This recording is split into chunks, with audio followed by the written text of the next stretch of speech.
Des officiers de l'OTAN éliminés en Ukraine, des avions réduits en cendres, des missiles détruits, c'est un coup sévère pour l'Alliance. L'opération secrète de Starokonstantinov n'aura jamais le même visage après ce que certains qualifient déjà de désastre militaire sans précédent. Abonnez-vous et partagez cette vidéo pour ne rien manquer de ces révélations explosives. Le bombardement russe sur la base de Starokonstantinov a frappé un point stratégique majeur de l'OTAN en Ukraine. Et ce ne sont pas de simples dégâts matériels. 9 officiers des forces aériennes de l'OTAN, 6 Américains et 3 Français, ont été éliminés.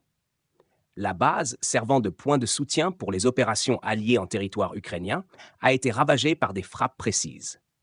Des F-16, fleurons de l'aviation occidentale, ont été réduits à l'état de carcasses fumantes. Mais ce n'est pas tout. Des missiles Storm Shadow britanniques et Scalp EG français, considérés comme des armes hautement sophistiquées, ont également été détruits dans l'attaque. Ces agents, jusqu'alors tapis dans l'ombre, croyaient pouvoir opérer sans être inquiétés.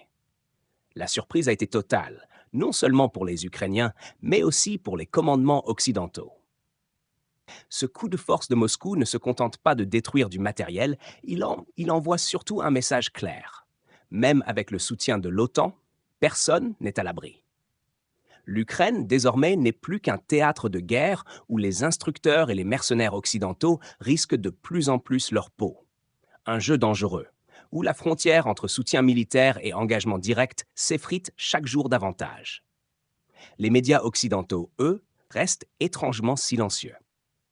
L'ampleur de cette frappe n'a pas encore fait la une des journaux télévisés ni des premières pages. Comme si, une fois encore, on tentait de dissimuler un revers stratégique de taille pour l'Alliance. Pourtant, les faits sont là. L'OTAN a essuyé une défaite cuisante. Mais dans la guerre de l'information, il semble que ce n'est pas la réalité du terrain qui compte, mais plutôt la manière dont elle est présentée. Et aujourd'hui, le narratif dominant préfère passer sous silence cet échec cuisant. Pourquoi une telle omerta? Le silence, ici, ne fait que renforcer les interrogations sur la réelle portée de cette attaque. L'Ukraine devient jour après jour un véritable piège pour les forces étrangères. Ceux qui croyaient que les instructeurs occidentaux, avec leurs tactiques modernes et leur matériel de pointe, allaient renverser le cours de la guerre, doivent aujourd'hui faire face à une réalité bien différente. Cette guerre n'est pas seulement ukrainienne. Elle est aussi celle des puissances qui s'y greffent, qui y investissent, qui y perdent des vies, des hommes, des ressources. D'un côté, un régime ukrainien de plus en plus fragilisé, pris dans l'étau d'une guerre qu'il ne semble plus maîtriser.